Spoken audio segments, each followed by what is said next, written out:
प्यारे साथियों, आप सभी को नमस्कार। हम लोग आज केस लॉ फिर से देख रहे हैं, इनको रिवीजन करेंगे उत्तराखंड सिविल जज के पॉइंट ऑफ व्यू से। और इसमें मैं आप लोगों को 10 केस लॉ पहले याद करा दे रहा हूँ, जो भी लोग मुझे लाइव क्लास में देख रहे हैं, और इन्हें मैं याद कराने की भी कोशिश करूँगा आप लोगों के लिए कि इन्हें याद कैसे किया जाए। ठीक है, तो पहला है union of India versus Mohit minerals 2022 का है। सबसे पहले तो आप लोगों को याद रखना है कि ये जीएसटी काउंसिल से रिलेटेड है, जीएसटी से रिलेटेड है। ऑब्जेक्टिव ये आएगा कि निम्नलिखित में से कौन सा केस किससे संबंधित है, तो ये जो है जीएसटी काउंसिल से रिलेटेड है। ठीक है, जीएसटी काउंसिल। और जीएसटी काउंसिल हम किस में पढ़ते हैं आप लोगों को पता ही होगा। GST council 269A article 269A में हम लोग देखते हैं। ठीक है, और जीएसटी काउंसिल के जो अध्यक्ष होते हैं वो होती हैं फाइनेंस मिनिस्टर। अब ये जीएसटी कहाँ से आया, पहली बात तो ये गुड्स एंड सर्विस टैक्स, ये हम लोगों को देखना है। ठीक है, 270, अच्छा 69 लिख दिया मैंने, 70 है, 279। ठीक है, तो ये आप लोग याद रखिए। क्लियर है। तो जीएसटी आया था 1 जुलाई 2017 से, ये भी मैं बता चुका हूँ आपको।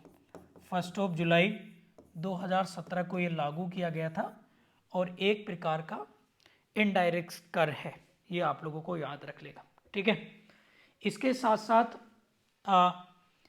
इस केस में ये कहा गया, अगर मैं आप लोगों को बात करूं सीधे तौर पर, इसमें जीएसटी में ये कह दिया था कि जीएसटी काउंसिल की जो रूल है, जीएसटी काउंसिल का जो रूल है वो जो है एक एज ए एडवाइजरी होगा, नॉन बाइंडिंग नहीं होगा, मतलब बाउंडेबल नहीं होगा।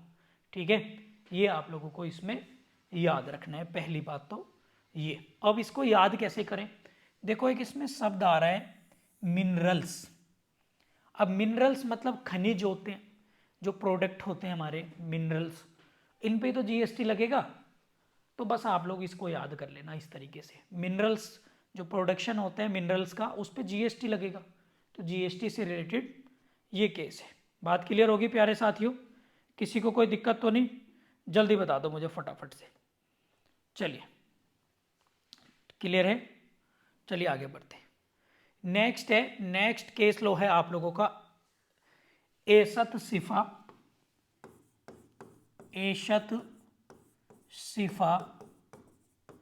वर्सेस एशत सिफा वर्सेस कर्नाटक राज्य, कर्नाटक राज्य 2022 का है प्यारे बच्चों। और ये केस किससे, हिजाब मामले का, जो हिजाब मामला था, हिजाब मामले को सुप्रीम कोर्ट ने इसमें खंडित कर दिया था। पहले कर्नाटक का था ये, तो ये आप लोग बस सीधा लिख लेंगे हिजाब केस से, हिजाब। क्लियर है, बात क्लियर होगी आप सभी को, ये आप लोगों को याद रखना है। इसके बाद एक आप लोगों को याद रखना है, बहुत बहुत इंपॉर्टेंट केस है आप लोगों का, लिखेंगे लिखेंगे नेक्स्ट केस लिखेंगे आप लोग, नेक्स्ट लिखेंगे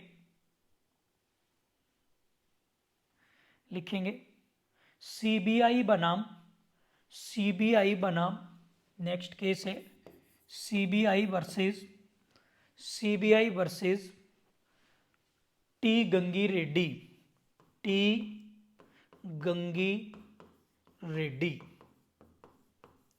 ये केस है 2023 का। इस केस में ये कहा था यदि जो चार्जशीट होती है पेश करने के बाद, यदि कोई व्यक्ति गुण अवगुण के दोष पर, यानी चार्जशीट में जो है वो, और उसमें गलत चीजें इनपुट उसमें गलत आ गया है चार्जशीट में, गुण और अवगुण के आधार पर क्या है, जमानत को रद्द किया जा सकता है।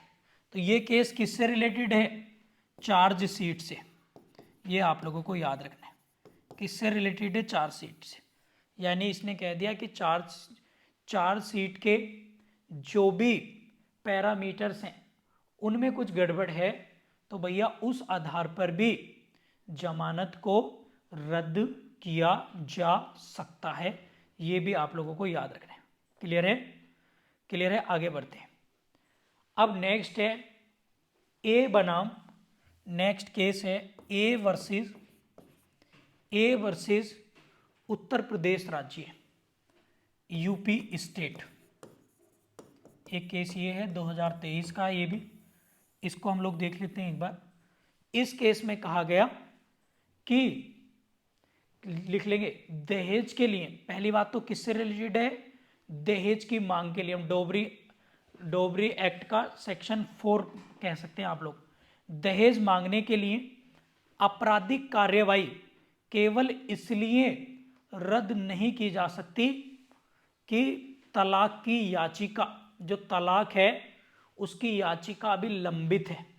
मतलब कोर्ट में एक तरफ तो डिवोर्स की आप लोगों ने याचिका डाल रखी है, ऊपर से आप लोग दहेज की जो मांग है उस पर आपराधिक जो प्रोसीडिंग चल रही है उसको रद्द नहीं कर सकते इस ग्राउंड पर कि भैया अभी पहले डाइवर्स वाला मैटर निपटा लो। सुप्रीम कोर्ट ने कहा कि भैया डाइवर्स अलग है, डिवोर्स कराना है वो अलग है, और दहेज अलग है, दोनों अलग अलग है, दोनों में एक साथ का कोई मतलब नहीं है। ठीक है, बात क्लियर होगी आप लोगों को? तो किससे रिलेटेड है? दहेज से। ठीक है, क्लियर है सभी साथियों को? जल्दी मुझे बताइएगा। ये सारे केसेस आप लोगों को याद करने एग्जाम के लिए। उत्तराखंड के एग्जाम में यही केसेस बहुत ज़्यादा आते हैं। कितने केस लोग हैं मुझे कमेंट बॉक्स में बताइए जल्दी से, फटाफट से। क्लियर है? जल्दी बताइए। एक है XYZ, जल्दी से केस का नाम पढ़ेंगे, XYZ वर्सेस MP स्टेट का है, स्टेट ऑफ MP या MP राज्य, जो भी है 2022 का केस है। ठीक है, XYZ। तो इस केस को भी बहुत इंपॉर्टेंट है, आप लोग इसको देखेंगे कि इन्होंने कह दिया कि रेप के मामलों में तो होगा ही होगा, रेप के मामलों में तो होगा ही होगा, साथ में ऐसे मामले जो यौन उत्पीड़न यानी सेक्सुअल हरासमेंट से जुड़े हैं। किससे जुड़े हैं? सेक्सुअल हरासमेंट से जुड़े हैं। ठीक है, सेक्सुअल हरासमेंट से जुड़े हैं। इन दोनों मैटर का जो ट्रायल है, जो विचारण है, वो कहाँ होना चाहिए? विचारण कहाँ होना चाहिए? ट्रायल कहाँ होगा? वो होगा बंद कमरे में। ठीक है, अब मुझे कमेंट बॉक्स करके मुझे बता दो फटाफट से। और साथ में इन्होंने ये भी कहा, इस केस में दोनों बातें बता रहा हूं मैं, दोनों ही हैं। साथ में आप लोग कमेंट बॉक्स में बताइए मुझे ट्रायल कितने प्रकार के हैं और कौन सा ट्रायल कहाँ कहाँ पर है सेक्शन के साथ।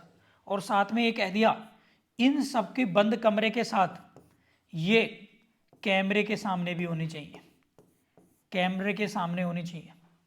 कमरा और कैमरा याद रखेंगे, रिकॉर्डिंग होगी, ये भी ध्यान रखना है। आगे बढ़ें, आगे बढ़ें भैया, याद हो गया? जल्दी बताएं। क्लियर है? जल्दी बताइए फटाफट से। किसी साथी को कोई दिक्कत तो नहीं? ये सुप्रीम कोर्ट के लेटेस्ट जजमेंट आप लोगों को मैं करा दे रहा हूँ, बहुत बहुत इंपॉर्टेंट है। और ये मैगजीन में टारगेट फॉर IQ की जो मैगजीन है फरवरी मंथ की, ये एनुअल मैगजीन जो है उसके संदर्भ में है। और बहुत जल्दी आप लोगों के लिए हम लोग बिहार की मैगजीन बना रहे हैं, बिहार जुडिशरी के लिए। ठीक है, तो वो भी 1 साल के हम GS कवर करेंगे, उसमें भी जनरल साइंस और वो सारी चीज़ें भी बहुत ज़्यादा कवर मिलेंगी। ठीक है, चलिए एक लिखेंगे। 4 तरह के ट्रायल होते हैं, सेशन ट्रायल, समरी ट्रायल, आप लोगों का वारंट ट्रायल, ठीक है, और समरी ट्रायल। सेशन, वारंट, समन और समरी, ये आप लोग याद रखेंगे। ठीक है, इसके साथ साथ अब है हमारा नेक्स्ट नेक्स्ट है लिखेंगे रणवीर सिंह बनाम, केस का नाम लिखेंगे रणवीर सिंह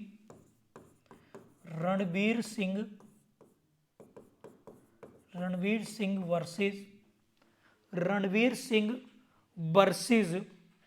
एस के रॉय, एस के रॉय, तो ये कौन है? अध्यक्ष हैं। किसके हैं? LIC के। तो ये क्या कहा था कि भैया कोई भी LIC एजेंट, LIC का कोई भी एजेंट यानी LIC एजेंट जो होंगे वो आउटडोर या बैकडोर से नियमित कर्मचारी नहीं हो सकते, उन्हें एग्जाम देना होगा तभी होंगे, ठीक है ना। एजेंट जो हैं वो परमानेंट जॉब नहीं मिलेगी उन्हें LIC में, ये भी आप लोग याद रख लेंगे, ठीक है। याद हो गया, ये मैंने यूपी जुडिशरी के समय भी कराया था आप लोगों को। इसके बाद है जैकब पुलियल बनाम भारत संघ, जैकब पुलियल बनाम भारत संघ, ये केस कौन सा है? 2022 का। तो अगर हम बात करें तो भैया इसमें मैंडेटरी नहीं है। जैकब भाई क्या कह रहे हैं? भैया टीकाकरण मैं तो नहीं करा रहा, वैक्सीनेशन मुझे नहीं लगवानी, तो इसमें क्या है? टीकाकरण अनिवार्य नहीं है। Vaccination is a not mandatory. ये वैक्सीनेशन केस से आप लोग इसको याद रख सकते हैं प्यारे बच्चों, ठीक है, क्लियर है। नेक्स्ट है एजी पेरारी वेलन बनाम भारत संघ। और इसमें देखा होगा आप लोगों ने, सुप्रीम कोर्ट ने सुमोटो लिया, और सुमोटो कौन सा पढ़ते हैं? आर्टिकल 142 में। इस आर्टिकल के तहत सुप्रीम कोर्ट को सुमोटो की पावर है। उसने क्या आदेश करा?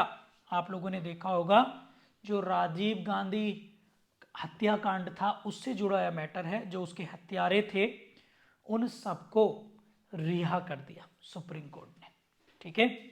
बात क्लियर हो गई? तो ये भी आप लोगों को याद रखना है, क्लियर है।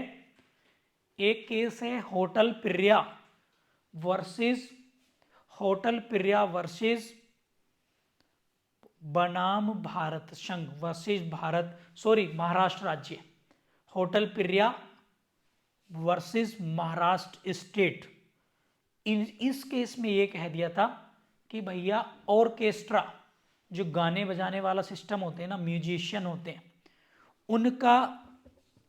उनको प्रदर्शन करने पर आप लोग जेंडर डिस्क्रिमिनेशन नहीं कर सकते। ये नहीं कि लड़की रहेंगी लड़के नहीं रख सकते, या लड़के हैं तो लड़की नहीं रख सकते, ये केस रोकता है। अच्छा, आप लोग कमेंट बॉक्स में बताना आर्टिकल कौन सा है हमारा, कौन सा आर्टिकल है जो डिसाइड करता है आपके, रोकता है, प्रोहिबिट करता है जेंडर डिस्क्रिमिनेशन को। जल्दी बताइए, फंडामेंटल राइट्स कौन सा है। एक केस है आप लोगों का दिल्ली हाई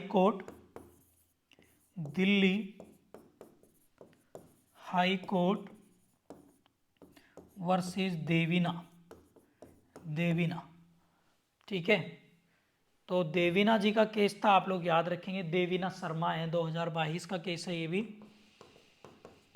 तो ये आप लोगों को याद रखना है, बहुत बहुत इंपॉर्टेंट है कि इन्होंने कहा जो ADJ की परीक्षा होती है लाइक HJS, ठीक है, तो इसमें 35 वर्ष जो ईयर है मिनिमम, ये जो है वैलिड है भैया, ठीक है, ये आप लोग याद रखेंगे, ठीक है, वेरी वेरी इंपॉर्टेंट है।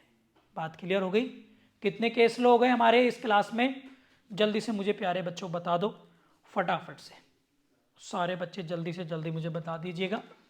और एग्ज़ाम के पॉइंट ऑफ व्यू से ये बहुत ज़्यादा इम्पोर्टेंट है, और मैं इस क्लास में आप लोगों को फटाफट से रिवाइज करा दे रहा हूँ कॉन्स्टिट्यूशनल हेड या कॉन्स्टिट्यूशनल बॉडी, उनके अपॉइंटमेंट। सबसे पहले हम वुमेन कमीशन को देखेंगे, तो अभी है रेखा शर्मा, 1993 में आया था ये।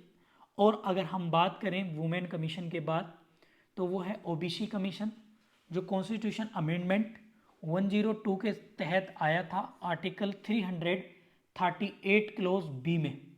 इसके बाद अनुच्छेद 52 आप लोग याद रखेंगे।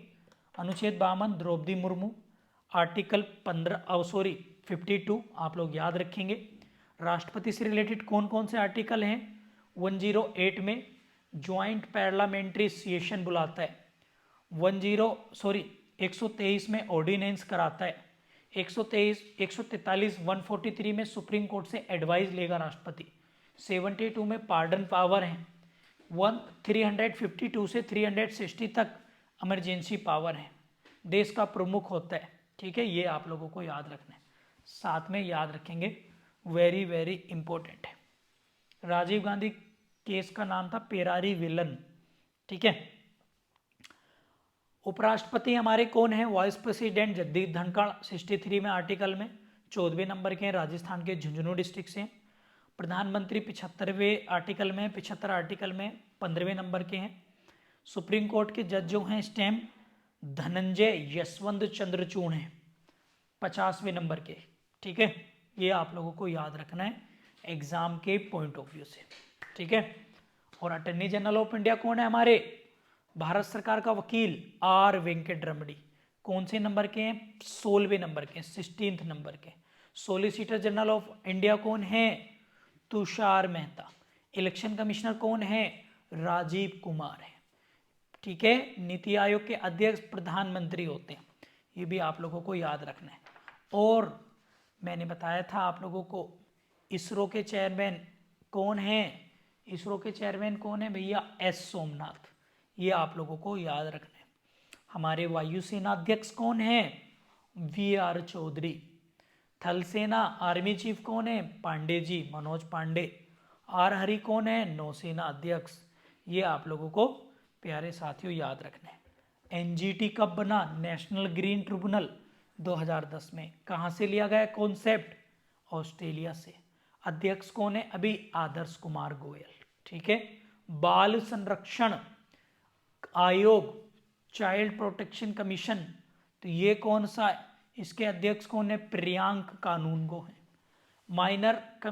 नेशनल माइनॉरिटी कमीशन, अल्पसंख्यक आयोग के अध्यक्ष हैं सरदार इकबाल सिंह लालपुरा। और आपको तो पता ही है नेशनल ह्यूमन राइट कमीशन, इसके अध्यक्ष कौन है? अरुण कुमार मिश्रा, फॉर्मर जज ऑफ जयपुर हाई कोर्ट। और ये कहाँ है? 8वें नंबर के। वेरी वेरी इंपॉर्टेंट है भैया, नोट कर लेना। और आरबीआई गवर्नर कौन है हमारे? रिजर्व बैंक ऑफ इंडिया के जो गवर्नर हैं वो हैं शक्तिकांत दास। ये आप लोग याद करेंगे। तो उम्मीद है कि ये कितनी सारी चीज़ें आप लोगों की रिवाइज हो गई हैं एग्ज़ाम के पॉइंट ऑफ व्यू से। मुझे आप लोग बताइएगा।